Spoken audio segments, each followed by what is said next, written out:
हम अभी पूरी तरह से बाढ़ ग्रसित इलाके में हैं। ये वो इलाका है जिससे सालों साल, पीढ़ियों दर पीढ़ियाँ बाढ़ आने का अनुभव है, बाढ़ में जीने का अनुभव है। लेकिन इस साल 2026 के जुलाई महीने में अपर असम ने वो बाढ़ देखी है जो यहाँ के सयाने बताते हैं कि पिछले 50 सालों में देखने को नहीं मिली। आपको क्या लगता है दादा कि ये अचानक जैसे 50 साल में जो नहीं हुआ आपकी पूरी एज में, तो वो इतना इस बार तबाही कैसे आ गई?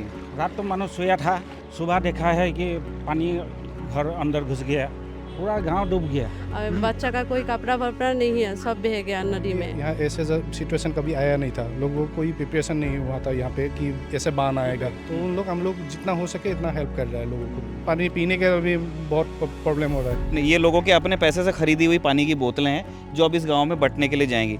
हम लोग का सारा जितना सामान है वो तो बह गया ना, वो ऐसा तकलीफ हो रहा, हम रास्ता में है। ये रात के लिए आपके? जी जी सर। और इसमें फिर मुरमुरा है, मुरमुरा है और चीरा है और बिस्किट भी है बच्चों के लिए, और ब्लीचिंग पाउडर है यहाँ पे, और कुछ सामान फिनाइल वगैरह आ रहा है, वो हम लोग अभी पानी से लाना पड़ेगा, पानी करते हैं।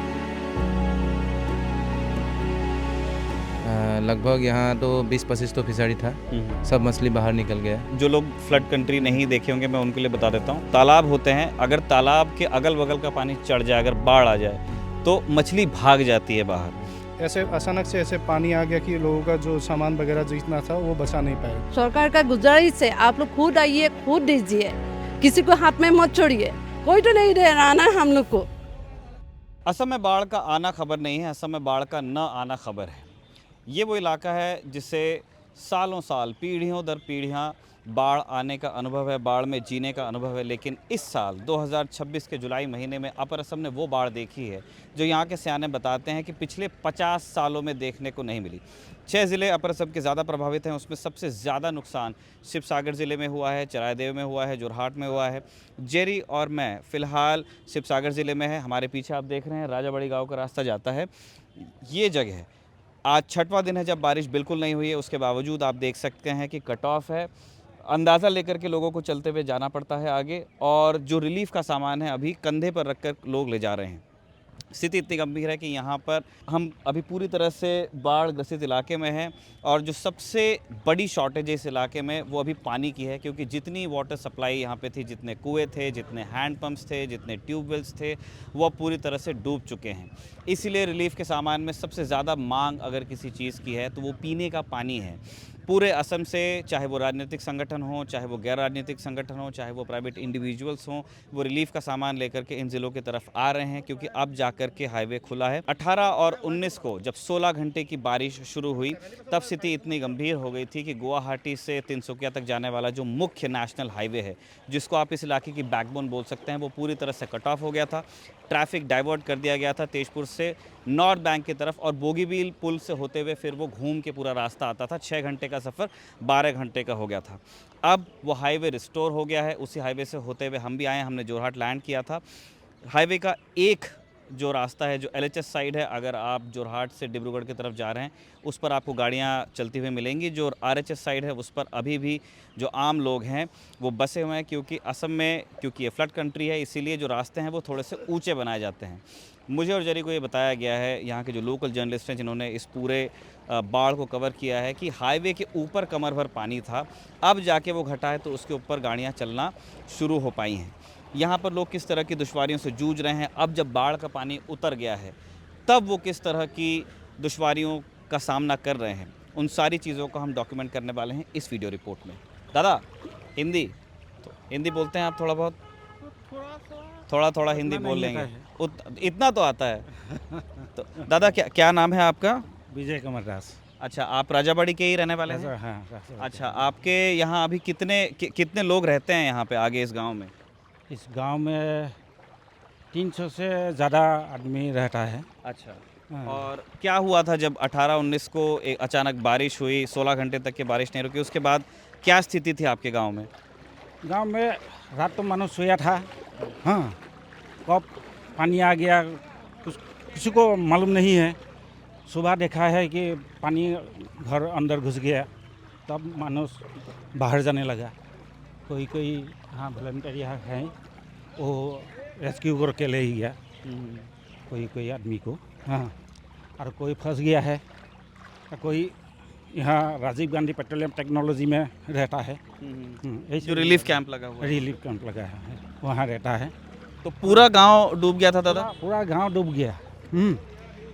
मेरा तो 62 साल हो गया, इसी समय में मैं कभी नहीं देखा है इतना पानी। हाँ, अभी यही है फर्स्ट इतना पानी हुआ है यहाँ पर। हाँ, क्या कहेगा रो, कंडीशन ये है। हाँ, क्या बोलेगा। तो और गांव में कितना नुकसान हुआ है दादा, उसका कोई आइडिया लगा है अभी? कितना आदमी प्रभावित है, जानवर आपके?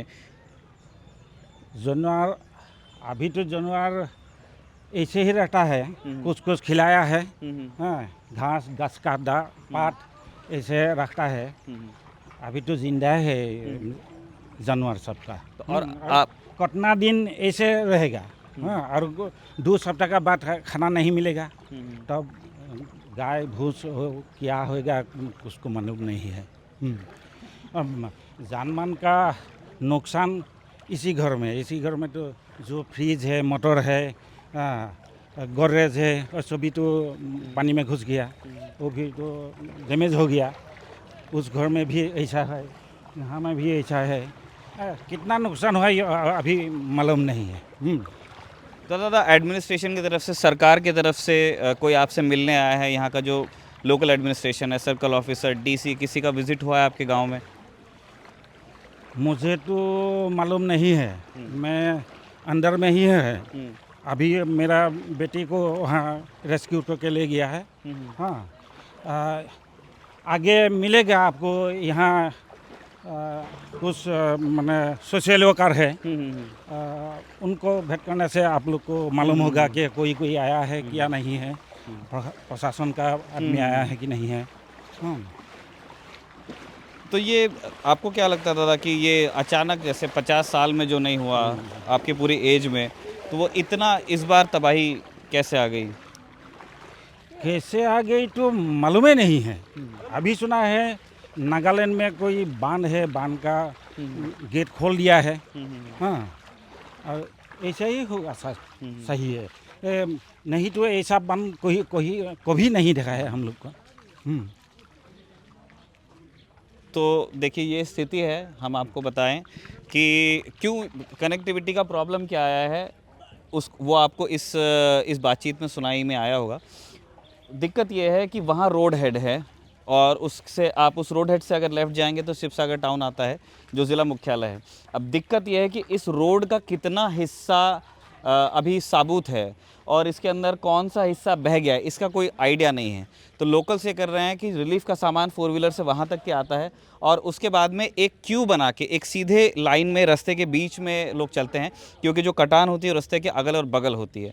तो इसीलिए जितना सामान आता है वो उस रोड हेड तक के आता है, और उसके बाद आप देखिए जितने लोग जाना चाह रहे हैं उधर या वहाँ से यहाँ पे आ रहे हैं, वो बिल्कुल रास्ते के बीच में चलते हैं। हमें भी यहाँ एडवाइस किया गया है कि आप लोग बाहर से आएँ, आपको कहीं भी जाना है आप लोग बिल्कुल बीच से चलेंगे, और अंदाज़ा लगाते हुए लोग आगे बढ़ते हैं। और फिर उसके बाद में ये जो यहाँ के युवा हैं जो वॉलंटियर्स इकट्ठा हुए हैं, बिल्कुल इकट्ठा होते हैं, वो अब ऐसे ही हैंड कार्ट्स पे, ये जो हाथ गाड़ी होती है उसके ऊपर रख के अब ये फिर आगे अपने गांव में बांटने के लिए लेके जाएंगे। यहाँ कुछ सोशल वर्कर्स हैं, ये लोकल यहाँ के युवा हैं, उनसे भी हम बात करने की कोशिश करेंगे। दादा आप क्या थोड़ी देर हमसे बात करेंगे? आप थोड़ी बहुत हिंदी बोलते होंगे, आई एम श्योर। जी सर। सर आपका नाम क्या है? ज्ञानदीप दास सर। अच्छा, आप यहीं पे रहते हैं, राजाबाड़ी में ही? हाँ सर, मेरा घर यहाँ पे है। अच्छा, तो हम लोग ये जानना चाह रहे थे, जैसे हमने दादा से बात किया भी था, कि 18 और 19 की रात को मतलब एग्जैक्टली आप लोगों के साथ में क्या हुआ था? एवरीबडी नोज़ कि बाढ़ आई थी और ये मतलब हिस्टोरिक था जितना पानी यहाँ पे चढ़ा है। लोगों ने क्या उस दिन महसूस किया, क्या बीती है उनके ऊपर? मतलब क्या हुआ यहाँ पे, कभी भी यहाँ ऐसे सिचुएशन कभी आया नहीं था। लोगों को कोई प्रिपरेशन नहीं हुआ था यहाँ पे कि ऐसे बाढ़ आएगा। ऐसे अचानक से ऐसे पानी आ गया कि लोगों का जो सामान वगैरह जितना था वो बचा नहीं पाया। तो अचानक से बाढ़ की वजह से लोगों का बहुत सारा नुकसान हुआ। तो इसकी वजह से लोग थोड़ा परेशान हैं अभी। तो कैसे सरकार से कुछ सहायता तो मदद तो मिल रहा है, लेकिन जो जितना मिलना चाहिए उतना तो नहीं मिल रहा है। तो अभी मतलब क्या है, हम लोग भी ऐसे ही गांव का लोग मिलके कुछ हेल्प कर रहा है लोगों का, मतलब अच्छा हो। लेकिन अभी ऐसा नहीं बोल सकते कि पानी अभी तक सूखा नहीं है। जितना भी अंदर का सामान है सब खराब हो चुका है ऑलरेडी, कुछ बचा नहीं पाया। जो बचा पाया वो मतलब हम लोग सेफली रास्ते में, मेन रास्ते में लेके गया। अभी अंदर में पानी जब सूखेगा तभी मालूम पड़ेगा किसका क्या नुकसान अच्छा, हो। मुझे यहाँ पे लोग बता रहे थे कि लोग अपना कैश और ज्वेलरी भी नहीं निकाल पाए घर से। जी सर, ऐसा आप सही सब सुना है। मतलब अचानक से ऐसा आधा घंटा में ऐसा पानी आ गया कि आप आवाज़ ही, पानी का आवाज़ ही आ रहा है झा करके, जैसे झरना का पानी गिरता है ना, ऐसे आवाज़ आ रहा है कि अचानक से पानी आ गया। लोग मतलब जैसे तैसे करके लोग बचा है, और गाय बैल जो है था वो उस लोग मतलब सेफ जगह पे पहुंचाने के लिए कोशिश किया है। इस तरफ तो मतलब यहाँ पे ज़्यादा पहले डूबा गया था, बाकी इस तरफ का लोगों को मतलब गाय निकाल भी नहीं पाया। ऊंचा ऊंचा घर में जिसका है उसमें गाय को रखना पड़ा। तो दो तीन गाय तो बह भी गया, कितना को किसी का हिसाब भी नहीं है अभी। तो पानी जब सूखेगा तभी मालूम पड़ेगा कितना क्या हुआ है नुकसान। और गांव में जितने लोग थे उनका काउंट आपने कर लिया क्या? उतने लोग अभी हैं? अभी सेफ है, गांव का लोग अभी सेफ है, कोई ऐसा नेपाल में नहीं है गया है, अभी सब लोग सेफ है। तो ये जो रिलीफ मटेरियल आप लोग इकट्ठा कर, अच्छा आप मुझे बताइए कि आप किसी एनजीओ से जुड़े हुए हैं या फिर आप ये लोकल लड़के हैं? लोकेली है, हम लोग का गांव का लड़का ही है सब लोग। गांव का जो हम लोग का गांव है रजाबारी गांव, हम लोग का रजाबारी गांव जुबा मतलब जो इसका है ये यूथ का एक ग्रुप है। तो उन लोग हम लोग जितना हो सके इतना हेल्प कर रहा है लोगों को। ठीक है, तो ये रिलीफ मटेरियल जो है इसके अंदर जैसे पानी की बोतलें मैं आगे देख रहा हूँ, यहाँ पानी की बड़ी दिक्कत हो गई है क्योंकि पानी हैंड पंप ही डूब गया है। और जो फ्लड का पानी है, जैसे हमसे भी कहा गया है कि भाई पैर अच्छे से धो लेना क्योंकि इससे इचिंग है, इस पानी का कोई इस्तेमाल नहीं हो सकता, इसको उबाल के भी आप यूज़ नहीं कर सकते हैं। इसलिए ये पैकेज ड्रिंकिंग वाटर है, ये जिससे जो बन पड़ रहा है असम, स्पेशली अपर असम के जो लोग हैं, डिब्रूगढ़, तिनसुकिया, जोरहाट, वहाँ से लोग डोनेट कर रहे हैं। कुछ लोकल्स हैं, उन्होंने भी अपने ये लोगों के अपने पैसे से ख़रीदी हुई पानी की बोतलें हैं जो अब इस गांव में बंटने के लिए जाएंगी। उसके अलावा दादा और क्या क्या आप लोग बांट रहे हैं पानी के अलावा? मूरी है, सीरा है और बिस्किट है, और ये आपका ब्लीचिंग पाउडर है। मतलब अभी ब्लीचिंग का बहुत जरूरी है, पानी बहुत गंदा हो गया और स्मेल बहुत ख़राब आ रहा है। उसके बाद ये आपका बत्ती है, मोमबत्ती है जलाने के लिए रात में। अच्छा, पावर सप्लाई अभी तक नहीं है, अभी 1 हफ्ता हो गया पावर सप्लाई यहाँ पे नहीं है। पानी का बहुत दिक्कत हो रहा है, मतलब बाथरूम वगैरह जाने के लिए भी तो है ही है, पानी पीने के लिए भी बहुत प्रॉब्लम हो रहा है। तो फिर फ़ोन वगैरह आप लोग चार्ज कर नहीं पा रहे होंगे? कर नहीं पा रहे हो, हम लोग फ़ोन यूज़ ही नहीं कर पा रहे हूँ। बाहर में क्या हो रहा है हम लोग को कुछ मालूम नहीं है अभी। नहीं, ये तो हमको और बाकी लोगों ने भी, यहाँ के जो लोकल्स हैं उन्होंने बताया कि शिव सागर में, चरायदेव में एग्जैक्टली क्या हुआ है वो 18 और 19 को इसलिए नहीं मालूम चला क्योंकि जो यहाँ के जर्नलिस्ट थे उनके घर भी डूब गए थे। इट वाज ओनली व्हेन जब डिब्रूगढ़ से कोई जर्नलिस्ट यहाँ पे आए हैं या जोरहाट से जो बाहर के जर्नलिस्ट अपनी गाड़ियाँ लेके आए, उन्होंने देख करके बताया कि इतना बड़ा वहाँ पे हादसा पेश आया है। और फिर यहाँ के लोकल जर्नलिस्ट जब उन्होंने देखा कि हमारे घर से अब हम निकल सकते हैं, तब जाके उन्होंने कवर करना चालू किया। और फिर एक बात ये भी थी कि जब यहाँ से न्यूज़ रिपोर्ट्स बनाई जा रही थी, विजुअल्स आ रहे थे, तब जो नेशनल नेटवर्क्स हैं, इवन हम भी हैं, तब जो मेन फोकस था मीडिया का वो सीजेपी के जो प्रोटेस्ट चल रहे थे उस पर था। अब जो लैंडस्केप है मीडिया का उसके पास थोड़ी सी स्पेस है, तो अब असम से आने वाली कहानियाँ भी लोगों तक के पहुँच रही। तो दादा ये रिलीफ मटेरियल मतलब ये आप लोगों ने खुद मैनेज किया या किसी ने डोनेट किया है? मतलब हम लोग लड़का ने सब कुछ पैसा वैसा इकट्ठा करके हम लोग सब ने मैनेज किया है, गांव का लड़का ने। और अभी जो जितना दे सकते हैं उसका, कोई ऐसा नहीं है कि कोई 100 भी दे रहा है, कोई 500 भी दे रहा है। तो उनके जो हम लोग से टोटल हुआ है, टोटल के बाद हम लोग को मैनेज किया है ये सब। और यहाँ पे जैसे हम लोग डिस्ट्रिक्ट हेडक्वार्टर से 5 या 6 किलोमीटर दूर होंगे, हाँ जी, पास में है। तो डीसी या सर्कल ऑफिसर या किसी एडमिनिस्ट्रेशन का कोई विजिट आपके गांव में हुआ है अभी तक के? हाँ सर, कुछ सामान तो ऐसे आ रहा है, मतलब कम सामान आ रहा है। तो टाउन भी डूबा हुआ था ना सर, हाँ। तो ऐसा उसकी वजह से तो ट्रांसपोर्टेशन का प्रॉब्लम था। तो अभी कुछ सामान आ रहा है, जैसे ये आपका गाय के लिए सापर आ रहा था, कुछ गाय का दाना वगैरह कुछ आ रहा था, वो मिला है। कुछ कम मिला है लेकिन अवेलेबल नहीं है। लेकिन उससे तो काम नहीं चलेगा सर, एक दिन काम हो जाएगा लेकिन दूसरा दिन तो प्रॉब्लम हो सकता है, फेस हो सकता है। अभी मेन दिक्कत है पानी का, और मतलब अगर पावर सप्लाई आ जाएगा तभी पानी का दिक्कत थोड़ा कम हो सकता है। पावर सप्लाई रेस्टोरेशन में एक प्रॉब्लम ये है कि अभी एडमिनिस्ट्रेशन फिगर आउट ही कर रहा है कि कहाँ लाइंस डूबी हुई हैं, क्योंकि कुछ गांव ऐसे भी हैं जो पूरी तरह से स्वीप हो चुके हैं। तो जब उनको अपने नेटवर्क का अंदाज़ा लगता है, आई गेस वो इलेक्ट्रिक शॉक वाली चीज़ को देखते हुए, उन्होंने जल्दी रिस्टोर नहीं किया है। धीरे धीरे करके, जैसे टाउन में शायद बिजली आ गई है, बिजली आ गई है। टाउन में बिजली आई है। हम टाउन से अभी बाहर आए हुए हैं, जो ज़िला मुख्यालय वहाँ बिजली, लेकिन गांव में नहीं है। तो हाँ, आप कुछ बोलना चाहते हैं? बोलिए बोलिए बोलिए सर, मैं आप लोगों को ही सुनने आया हूँ। और भी लॉस्ट हुआ है। आपका सर नाम क्या है? हेमंत दास। जी। और यहाँ पे जो मछली पालता है ना लोग, उन लोगों का फिशरी भी सब डूब गया है। लगभग यहाँ तो 20-25 तो फिशरी था, सब मछली बाहर निकल गया। और फार्म भी था, बॉयलर फार्म जैसे लोकल, और डाक फार्म भी था, और सब भी चला गया, ख़त्म हो गया। ये एक यूनिक, जो लोग फ्लड कंट्री नहीं देखे होंगे, मैं उनके लिए बता देता हूँ। फिशरी तालाब होते हैं, अगर तालाब के अगल बगल का पानी चढ़ जाए, अगर बाढ़ आ जाए, तो मछली भाग जाती है बाहर। तो जिसने फ्लड सीज़न के पहले उसमें दाना डाला था, 50,000, 1 लाख, 1.5 लाख, 2-2.5 लाख, बड़े फार्म्स में और ज़्यादा का दाना पड़ता है। तो वो इनकी जो पहली बाढ़ आई है उसी में अब वो स्वीप हो गया है। वो पॉन्ड अब ज़ीरो है। अब उसके अंदर आपको दोबारा मछलियाँ डालनी पड़ेंगी। अगर वो तालाब फट गया होगा तो उसको दोबारा बनाना पड़ेगा, उसका तटबंध दोबारा बनाना पड़ेगा। उसके अलावा ये बता रहे हैं कि पोल्ट्री जो लोग काम करते हैं, यहाँ पे डक फार्मिंग वगैरह होती है, उसका भी नुकसान हो। तो फिर अभी आप लोग जैसे रिलीफ के अलावा आप लोग खाने पीने के लिए किस तरह से मैनेज कर रहे हैं? ऐसे भी हमारा घर में जो बसा कुसा था, जैसे बाहर जाता है, 2-1 सामान एकजुट करके लेके आते हैं, सब मिल बांट के खाते हैं। अच्छा, इसमें पूरा गांव मैनेज करेगा?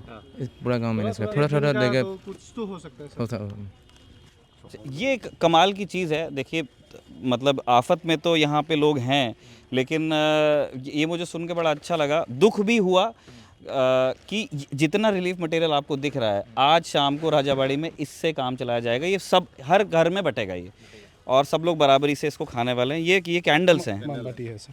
ये रात के लिए आपके जी हैं। जी सर। और इसमें फिर मुरमुरा है, मुरमुरा है और चीरा है और बिस्किट भी है बच्चों के लिए, और ब्लीचिंग पाउडर है यहाँ पे, और कुछ सामान फिनाइल वगैरह आ रहा है, वो हम लोग अभी पानी से लाना पड़ेगा, पानी का। वो तो मैं देख रहा था कि गाड़ी लाने में रिस्क है, क्योंकि मालूम नहीं कि गाड़ी कहीं तिरछी हो जाएगी तो वो भी उसका नुकसान हो जाएगा। अभी ऐसा हो रहा है कि कंडीशन, मतलब लोगों का ऐसा हो रहा है, कपड़ा वपड़ा भी कुछ ख़राब हो गया है, मतलब पानी के वजह से अंदर में गड्ढे में जो था वो भी ख़राब हो चुका है। हम लोग ऐसे भी मैनेज कर रहे हैं कि कपड़ा वपड़ा भी जुगान धरने का, कुछ छोटा बच्चा का को कपड़ा तो एक दिन में तो 2 चाहिए, बड़ा का कोई प्रॉब्लम नहीं है, लेकिन वो लोग भी हम लोग कुछ मैनेज कर रहे हैं। ठीक है, बढ़िया आप लोग काम कर रहे हैं। तो ये एक रियलिटी है। आप मैम हिंदी बोलती हैं क्या थोड़ा बहुत? उनसे महिलाओं की समस्याएं भी जान लें। हिंदी को अपनी खुद ही मालूम है थोड़ा थोड़ा। ठीक ठीक। क्या नाम है आपका? अनीता हजरिका। अच्छा, अनीता जी, ये बताइए कि जैसे हमने गांव के आपके बाकी गाँव से तो बात की, वो बता रहे थे कि बाढ़ में क्या हुआ, महिलाओं को किस तरह की दिक्कत पेश आ रही है बाढ़ में? बाढ़ में ऐसे वैसे हम रहने थे, खाने के लिए जगह नहीं है हम लोग का, कोई दिक्कत, बाहर जाने के कोई जगह नहीं, ड्राइवरी नहीं आ रहा है बाढ़ में। हम लोग का सारा जितना सामान है वो तो बह गया ना, वो ऐसा तकलीफ हो रहा, हम रास्ता में है। हाँ, रात को मच्छर काटता है तो कोई नहीं थे, वो लोग दे रहा है, थोड़ा थोड़ा दे रहा है, हम ऐसे चल रहा है। अच्छा, ये अपने घर नहीं जा पा रही, इनको रोड पे, क्योंकि रोड जैसे मैंने बताया आपको असम में ऊंची बनाई जाती है, तो वो रोड पर आकर के रुके हुए हैं अभी। वहाँ पूरा पानी है, वो यहाँ तक पानी है। मेरे बच्चा का अभी भी है, वहाँ एकदम मोड़ पे है, और बच्चा का कोई कपड़ा वपड़ा नहीं है, सब बह गया नदी में। हाँ, हम लोग कैसे है, थोड़ा थोड़ा लेकर जो कोई भी कुछ भी देता है, हम उसी से सलाह करते हैं। दूसरे के हम बांधे में है, ऐसे ही। अच्छा, आप ये रिलीफ लेके जा रहे हैं? रिलीफ लेके जा रहे हैं, चावल दे दिया रहा है 1 केजी, बिस्कुट पैकेट 2 गो दे रहा है, और मच्छरदानी 1 गो दे रहा है, ऐसे ही चल रहा है। हम अच्छा, मच्छरदानी भी दे रहे हैं? दे रहा है ये। अच्छा, ये मच्छर की अगरबत्ती है? अगरबत्ती है ये है। आप लोग कहाँ से है भाई? हम लोग दिल्ली से आए हैं। हाँ, सबको मिलेगा ना रिलीफ? हाँ, ये अब जैसे यहाँ के जो हम लोग एडमिनिस्ट्रेशन की तरफ से नहीं हैं, मीडिया की तरफ से हैं, हम लोग ये वीडियो बना करके अभी डालेंगे, और ये आम लोग भी देखेंगे और एडमिनिस्ट्रेशन के लोग भी देखेंगे, और जैसे जैसे ज़्यादा लोगों को पता चलेगा और लोग अवेयर होंगे और वो लोग आएंगे। और रिलीफ सरकार का कहना तो है कि वो हर किसी को देने की कोशिश कर रही है, लेकिन उसकी रियलिटी क्या है वो देखने के लिए हम लोग यहाँ पे आए हैं। और कुछ बोलना चाहती हैं आप? ऐसा ही आप लोग ऐसे बात कीजिए, आप खुद दो, ऐसा सरकार का गुजारिश है, आप लोग खुद आइए, खुद दीजिए, किसी को हाथ में मत छोड़िए। आप आएगा उस वहाँ में थमा के चला जाएगा।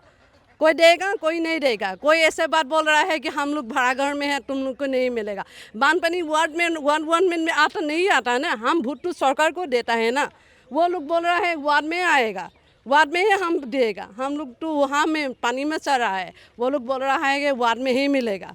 तो हमको वार्ड में ही मिलेगा, तो हमको ये वार्ड का नहीं है, हम तो पानी का भीतर है। वो बोल रहा है इससे चल जाता है, नहीं देगा हम तो हम लोग को। आप लोग हम वार्ड का नहीं है ये बोल कर आप लोग आइए, आकर आप खुद हाथों से बिलाइए, देखिए, नहीं तो हमारा ऐसे ही चला जाएगा। हम तो वोट तो आप लोग मांग रहा है वोट हमको, हम तो बांध पानी सबके लिए आ रहा है, बांध सबके लिए आ रहा है ना। तो वो वोट कहाँ से आया, वोट के बाद कहाँ से आया, वार्ड के बाद कहाँ से आया रहा, कोई तो नहीं दे रहा ना हम लोग को। हाँ, वो बताते हैं वार्ड में मिलेगा, हम सब मिलजुल कर रहता है यहाँ। हाँ, वह जो किराए के मकान में रहता है उसके लिए बात नहीं आ रहा है, वो ऐसे बोल रहा है नहीं मिलेगा रिलीफ आप लोग को, ऐसे बात बोलकर हमसे रिलीफ भी ले जाता है, नहीं देता है। हम ऐसे ही चला जाता है बैग खाली करके। आप किराए से रहते हैं? हम किराए मकान में रहते, हम लोग सब गुजर सब चला गया। हाँ, और बोलता है जब हम राशन मांगने आया था तो हम लोग को नहीं मिलेगा, ये सरकार से आया है, वार्ड के लिए आया है, ऐसे बोल रहा था। अच्छा, वो मकान नंबर देख के शायद रिलीफ बट रहा है, ऐसा हो रहा है? ऐसा है तो जो रिलीफ तो फाड़ गोल के लिए आ रहा है। हाँ, दीजिए ना, ये अभी देर थोड़ा में रिलीफ आया, सबको मिला ना, थोड़ा थोड़ा बात के सबको दे रहा है ना, ऐसे भी आप लोग दीजिए ना। हाँ, जो जिसका मकान भी इतना बड़ा बड़ा है नहीं डूबता है वो रिलीफ मिलता है, जिसका है कुछ भी नहीं है तो थोड़ा थोड़ा घर में रहता है, किराए पर मकान में रहता है, बांध में डूबा रहता है, उसको नहीं मिलता है। ऐसे कहाँ क्या तकलीफ इंसानियत है? हाँ, आप बोलिए कहाँ से इंसानियत है? हाँ, तो ये एक हम एक बात बोल रहे, हम ऐसे अभी 3 साल पे बाद इलेक्शन आएगा, हम भी ऐसे ही बोलेगा। हम किराए का मकान में रहता, हम वोट किसी को नहीं देगा, हम भी वोट यहीं पर देता है, हम नहीं देगा। कारण बांध पानी के समय में, हम बांध के समय में हमको पूछता है तुम इस वार्ड का है उस वार्ड का है, बांध के पानी में डूब के रहने से बोलता है, तो हम भी यही बोलेगा, हम वोट किसी को नहीं देगा। हाँ, हमारा वोट को कोई ज़रूरत नहीं है। हम लोग का जैसा आदमी किराए का मकान में, हम इसी गांव में पैदा हुआ, इसी गांव में रहता है, अब बोलता है कि तुम लोग को नहीं मिलेगा। हम रास्ता में रह कर गाड़ी से मांग कर खाता है। हाँ, ऐसा बात है यहाँ पर, ऐसे चल रहा है। आप लोग खुद आइए, खुद दीजिए, आप लोग का आदमी लेकर आइए, या 2 जन 3 जन गुट खाएगा, किसी को नहीं देना। मालूम ऐसे चल रहा है यहाँ पर, यही बात बोलूँगा मैं, और कुछ नहीं बोलूँगा। और कोई किसी को देना है तो दो, किसी को नहीं देना है तो नहीं दो। ऐसे ही गुटे सारे जीवन हमको ऐसे ही मेहनत करके खाना ही है, ऐसे ही खाना है हमको, सारे जीवन ऐसे ही मेहनत कर खाना है। आप लोग थोड़ी दिन के लिए आया है, बान आया है तो जाएगा, कुछ दिनों के लिए रिलीफ देगा, फिर हम कहाँ से खाएगा? मेहनत करके हाथों से खाना पड़ेगा ना हम लोग को। हाँ, तो ये वो गुस्सा आप देख रहे हैं कि प्रशासन के अपने तर्क एक तरफ हैं, उनका ये बिल्कुल सही बात है कि जो ज़िला मुख्यालय है वो भी बाढ़ में डूबा हुआ था और धीरे धीरे कनेक्टिविटी रिस्टोर हो रही है। लेकिन इस दौरान जो एक हफ़्ता बीता है जिसमें बारिश तो और नहीं हुई, लेकिन जो लगा हुआ पानी अब धीरे धीरे उतर रहा है, तो जो असली स्कोप है डिस्ट्रक्शन का वो सामने आ रहा है। और जो लोग हैं जो मदद के इंतज़ार में हैं, उसमें से कुछ तो ऐसे हैं जो सक्षम हैं, वो अपने लेवल पर रिलीफ जुटाने की कोशिश कर रहे हैं, कुछ एडमिनिस्ट्रेशन से उनको मिल जाता है, और जो निराश्रित हैं या जो उतने संपन्न नहीं हैं या उनके पास में और लोगों का साथ नहीं है। जैसे अभी ये दीदी बता रही थी कि उनका घर किराए का है और जो रिलीफ बट रहा है वो वार्ड वार बट रहा है कि एक वार्ड में कितने सब लोग मिलता है जी, यहाँ पर सब लोग को रिलीफ देता है जी। वार्ड का मतलब नहीं है, गांव में जितना लोग रहता है सब लोग को देता है। तो ये हमारी पहली रिपोर्ट थी, इसमें आपको हमने एक आइडिया देने की कोशिश की कि किस तरह का फ्रस्ट्रेशन लोगों में अब धीरे धीरे पैदा हो रहा है। वो कोशिश कर रहे हैं, अपने बूते भी रिलीफ की कोशिश कर रहे हैं, एक बार सरकार भी दिन में एक बार आकर रिलीफ देने की कोशिश कर रही है, लेकिन इतनी ज़्यादा बड़ी संख्या है प्रभावितों की, क्योंकि पूरा ज़िला ही लगभग सबमर्ज हो गया था। शिवसागर तो स्पेशली, चरायदेव में भी ऐसा हुआ, सुनारी में, नाजीरा में, तो उन जगहों पर दिक्कत हर किसी को है और मदद अभी हर किसी तक पहुंच नहीं पाई है। पानी हमने जैसे आपको बताया उतर रहा है, लेकिन पूरी तरह से पानी अभी भी नहीं उतरा है और इस तरह से कनेक्टिविटी की प्रॉब्लम बची हुई है। हम असम के बाकी इलाकों में, शिवसागर में, सरायदेव के बाकी इलाकों में जाकर के और जो ये बाढ़ से त्रासदी उत्पन्न हुई है उसको डॉक्यूमेंट करने का प्रयास करने वाले हैं। अगर आप उन सब वीडियो रिपोर्ट्स को देखना चाहते हैं तो खबर गाँव के साथ में बने रहिए। शिवसागर के राजाबाड़ी गांव से जरी के साथ मैं हूं निखिल, आप देख रहे थे खबर गाँव।